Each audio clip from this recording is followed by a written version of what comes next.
ហើយជំរាបសួរអ្នកនរគ្នាពុកម៉ែបងប្អូនជាទីស្រឡាញ់ទាំងអស់គ្នា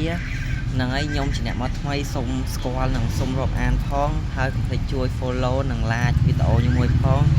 ចង់និយាយថាខ្ញុំនឹងចាប់ពីថ្ងៃទៅខ្ញុំនឹងបង្កើតជាសាច់រឿងខ្លីៗឬក៏ជារឿងកំ pl ែងខ្លីៗសម្រាប់ពុកម៉ែបងប្អូនទស្សនាឬក៏មើលកំសាន្តបានហើយខ្ញុំនឹងបង្កើតគ្រប់វីដេអូហើយខ្ញុំនឹងចេញមកអាទិត្យខ្ញុំចេញមករឿងមកអាទិត្យខ្ញុំចេញមករឿងអាហ្នឹងណាសម្រាប់ខ្ញុំអត់មានពេលខ្ញុំចេញមកអាទិត្យមករឿងតែបើថ្ងៃណាមួយខ្ញុំមានពេលច្រើនឬក៏ខ្ញុំមានពេលសម្រាប់ថតសម្រាប់អីហ្នឹងខ្ញុំនឹងចេញ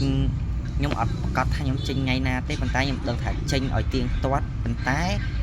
ឥឡូវនេះខ្ញុំវារវល់អញ្ចឹងទៅខ្ញុំចេញមកអាទិត្យខ្ញុំចេញមកវីដេអូមកអាទិត្យខ្ញុំចេញមកវីដេអូឬថ្ងៃណាខ្ញុំមានពេលទំនេរឬក៏ខ្ញុំឈប់ខ្ញុំបិទតោបិទអីសម្រាប់អីចឹងទៅរំហាយគូក្បាលអីចឹងទៅខ្ញុំអាចនឹងចេញ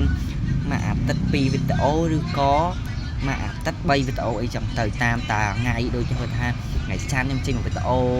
ថ្ងៃពហុខ្ញុំចេញវីដេអូទៀតថ្ងៃសៅរ៍ចេញវីដេអូទៀតចឹងណាចឹងថាមកអាទិត្យនេះខ្ញុំចេញ3ឬក៏2វីដេអូអានោះបាទខ្ញុំតាមសមត្ថភាពដែលខ្ញុំធ្វើបានឬក៏ខ្ញុំមានពេលអីខ្ញុំនឹងធ្វើវីដេអូឲ្យបងប្អូនពុកម៉ែបងប្អូនអីទស្សនាឬក៏មើលកំសាន្តបានហ្នឹងហើយខ្ញុំមានប៉ុណ្្នឹងឯងអរគុណពុកម៉ែបងប្អូនអរគ្នាកុំភ្លេចជួយចុច like និង follow ខ្ញុំម្នាក់មួយផង